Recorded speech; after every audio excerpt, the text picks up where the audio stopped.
नमस्कार। Patna high court ने नीतीश सरकार को बड़ा झटका देते हुए जो आरक्षण 65% किया गया था उसको रद्द कर दिया है और इस मामले में पटना हाई कोर्ट के चीफ जस्टिस के विनोद चंद्रन और हरीश कुमार की खंडपीठ ने ये डिसीजन दिया है। हम फिलहाल मौजूद हैं एडवोकेट एसोसिएशन के पूर्व चेयरमैन और बिहार स्टेट बार काउंसिल के सदस्य और पटना के सबसे सीनियर एडवोकेट में से एक योगेश चंद्र वर्मा जी के साथ, और समझेंगे कि पटना हाई कोर्ट ने जो ये डिसीजन दिया है उसमें नीतीश सरकार की या बिहार सरकार की क्या कानूनी पहलू है जो कमजोर रह गई और इस डिसीजन को आगे कैसे परसू किया जाएगा। सर, बहुत बहुत स्वागत है आपका हमारे साथ। धन्यवाद।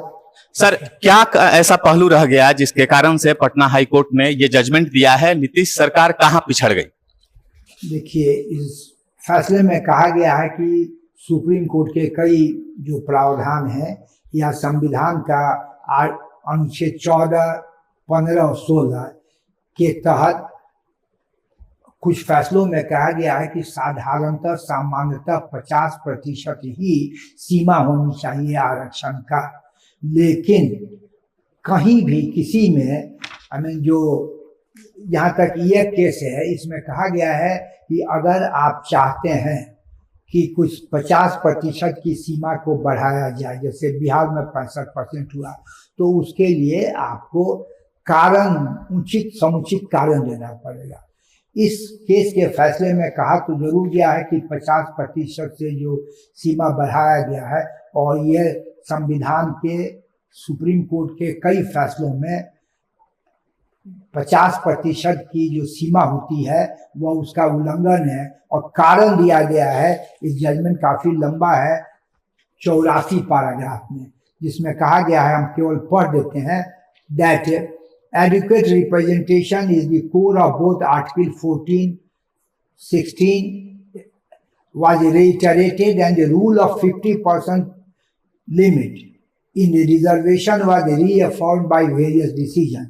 That the exception provided to exceed 50% limited was confined and restricted to certain exceptional circumstances and characteristically inherent aspect akin to the far-flung area was thus, and then इसमें भी कहा गया है कि जो चाहिए अपवाद स्वरूप, हम फिर अंग्रेजी का वह शब्द पढ़ देते हैं, that these conditions do not exist and was not demonstrated in the instant case is evidently clear that the state attempted to attempted no deep depth study and analysis before providing for enhancement of the reservation percentage established from the record। यानी इस फैसले का मूल है कि 50% सीमा साधारण रहनी चाहिए, इसको बढ़ाया भी जा सकता है, लेकिन इसके लिए आपको समुचित कारण देना चाहिए। इस केस में सरकार की तरफ से या जो ये कानून बना उसमें समुचित कारण नहीं दिया गया है, और इसने किस तरह से कहा है कि सरकार को कोशिश करनी चाहिए गहराई से बातों में जाए और क्यों दिया जाए, बढ़ाया जाए, इसके लिए कारण दें, जो इस केस में नहीं है। तो एक तरह से कहा जा सकता है कि यह सरकार के तरफ से फेल्योर है, उनकी असफलता है कि कानून तो आपने बनाया, लेकिन कानून के लिए जो समुचित तत्व होता है ताकि आप 50% की सीमा को बढ़ा सकें, ये आपने नहीं दिया है। तो जबकि हम एक बात कर दें, पटना हाईकोर्ट के जजमेंट में यह नहीं है कि 50% सीमा को नहीं बढ़ाया जा सकता है। इसके पहले सुप्रीम कोर्ट ने भी कई अमेंडमेंट हुआ था, उसमें जैसे इकोनॉमिकली जो पुअर लोग हैं, वीकर सेक्शन के लिए जो संविधान में अमेंडमेंट हुआ है, सुप्रीम कोर्ट ने उसको गैर कानूनी नहीं घोषित किया।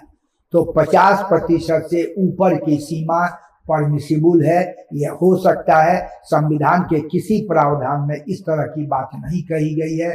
साउदर्न स्टेट में भी बहुत रिजर्वेशन है, तमिलनाडु कई जगह है। तो हम समझते हैं कि यह फैसला सरकार के असफलताओं का ही कारण हुआ है, और यह 3 विकल्प हैं। या तो सरकार इस जो नया कानून उन्होंने बनाया है उसमें समुचित कारण दें, जस्टिफाई करें, रीजंस दें, या रिव्यू के लिए जाए या सुप्रीम कोर्ट जाए।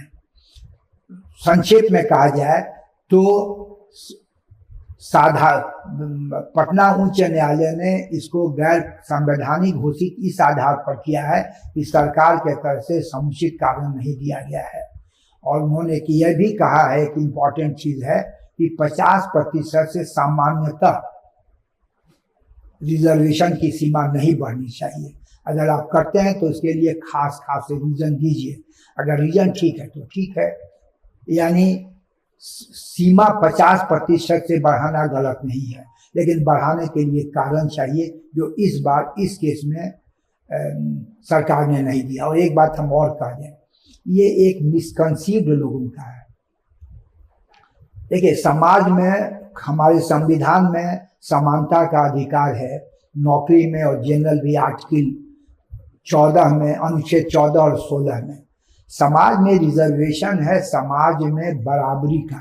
आर्टिकल अनुच्छेद 14 में समानता का जो मौलिक अधिकार है उसके प्राप्ति के लिए रिजर्वेशन होता है।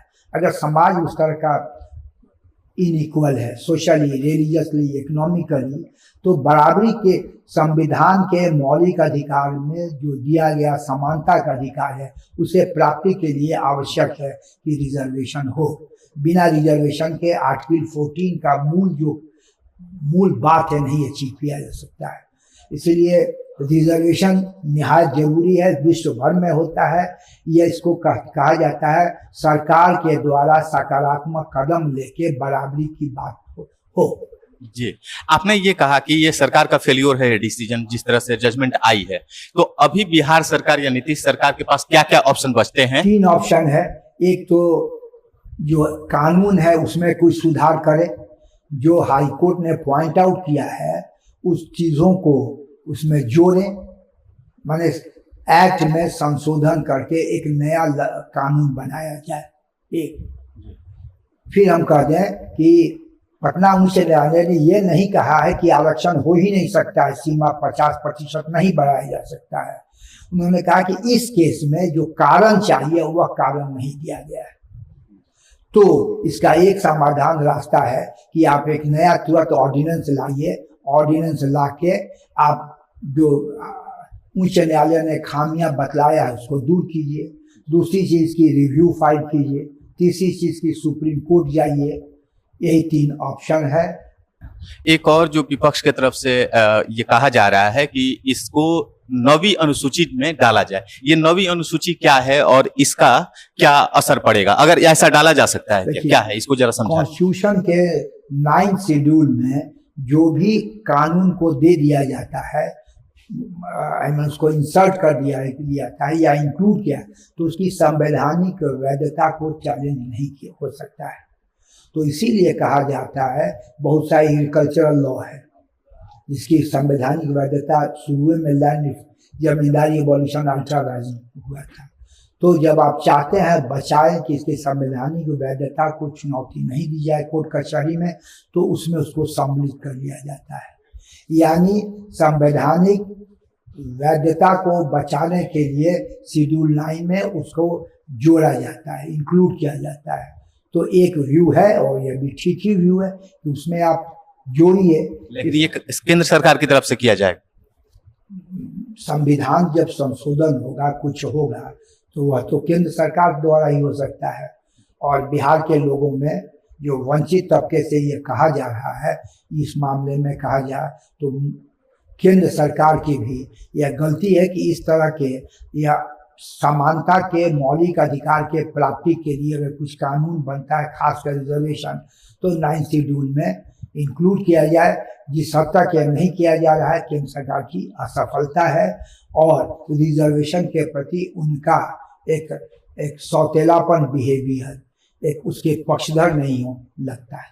सर ने जैसा बताया कि ये जब डिसीजन आया है पटना हाई कोर्ट के द्वारा, इस डिसीजन में सीधे सीधे बिहार सरकार की कमी है, उनकी नाकामी है, और जो कारण बताए गए हैं यही 3 तरीके से इस डिसीजन को फिर से बदला जा सकता है।